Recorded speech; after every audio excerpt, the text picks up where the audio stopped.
Basically, a gas chromatograph is nothing but a sophisticated oven with columns with a set of carrier gases.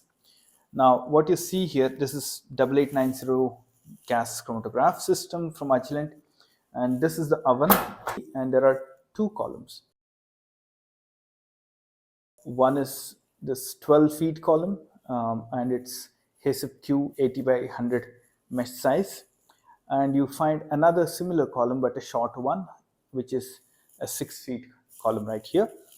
And you see all the valves and actuators are above here in this space. You find a thermistor to measure the oven temperature.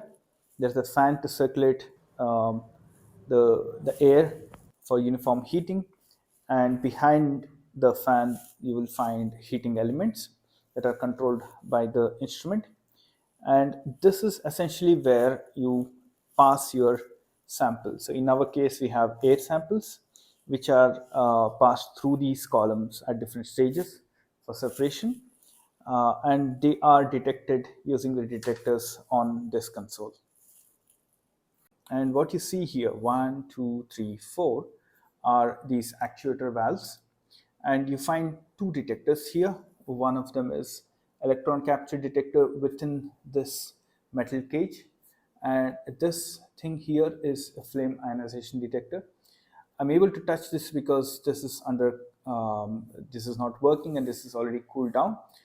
Usually these two will be at a couple of hundreds of degrees Celsius temperature, and it's not advisable to touch these. These valves are connected through these capillary tubing underneath, as you said, and the valve actuation programming will allow separation of the gas at various stages, leading up to the detectors, which will detect the respective gases. For methane and carbon dioxide, we have flame ionization detector, and there's a methanizer in here which converts carbon dioxide into methane. And electron capture detector is specifically for nitrous oxide. We use it to analyze nitrous oxide in our samples. Chromatograph, and usually the samples are either injected in a split or splitless way through these ports here. And what you see here, we have tubing that comes from this headspace sampler. And this headspace sampler is essentially another component which does a couple of things. One, it allows us to stack samples on these racks using these 20 ml vials, which are crimped. And when you stack them here, this robotic arm, which has been programmed to pick up those specific samples and put them into that little outlet there, and it will take the vial inside, it will heat it up to a set temperature, and it will extract the air inside after overpressurizing it with nitrogen. However, we do not want to overpressurize the vials, nor do we want to dilute it with the carrier gases. We are going to change this to a direct, a pressure-based picking up of the sample, and that sample that is picked up. So, for example, we will evacuate these vials, and these are 20 ml vials, and we will input at least 30 ml of gas inside this. So, effectively, you can extract 10 ml of gas from this if you just use a needle to extract it. Now, that 10 ml is sufficient enough to fill the sample loop, which is then actuated. There's a 6-port valve behind this console here, and that actuates, which will push the air sample to the gas chromatograph. These can be programmed on the computer here. Both gas chromatograph and the headspace sampler can be programmed. There are different filters for different gases that we're using. Our main carrier gas is nitrogen, and as you can see here, we want to remove moisture, we want to remove any trapped hydrocarbons, we also want to remove oxygen. For the simple reason, moisture can affect our column and analysis of our sample. Hydrocarbon can affect methane analysis because that can essentially add to the noise. Electron capture detector is sensitive to oxygen because oxygen absorbs electrons. So we have oxygen filter. Carrier gas has to be inert. We can use argon, but argon is extremely expensive and we use nitrogen here.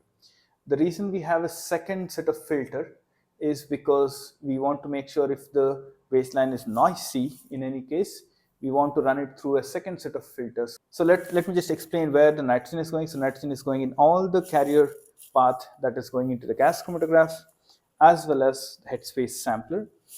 The second gas that you have here is zero air, and zero air is the fuel for flame ionization detector.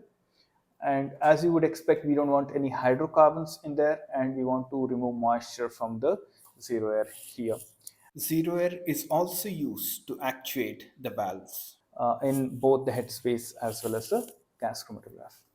Now we have another gas here. So this is labeled argon, but it's actually 5% methane in argon.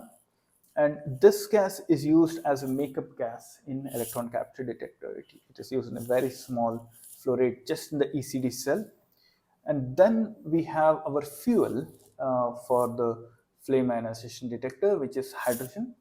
And since it's going into FID, you find that the filtration system for these gases is similar to that of zero air. We remove moisture and we remove hydrocarbons in there.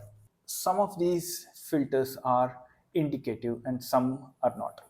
For example, if you see moisture filter on this column is indicative, and you can see that these are deep blue in color, and while on the other end we have the similar filtration unit for zero air, and you see that these are actually losing their color and turning pink. That means they are now getting spent. There's a lot of moisture that is already trapped, and when it turns towards pink, these will have to be changed.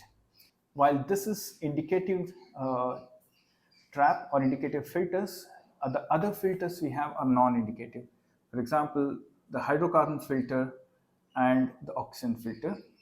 What we know of these filters is they can filter out a certain volume of gas. So each cylinder has a known volume of gas that flows through, and as we change these cylinders, we know that we will have to change these filters eventually.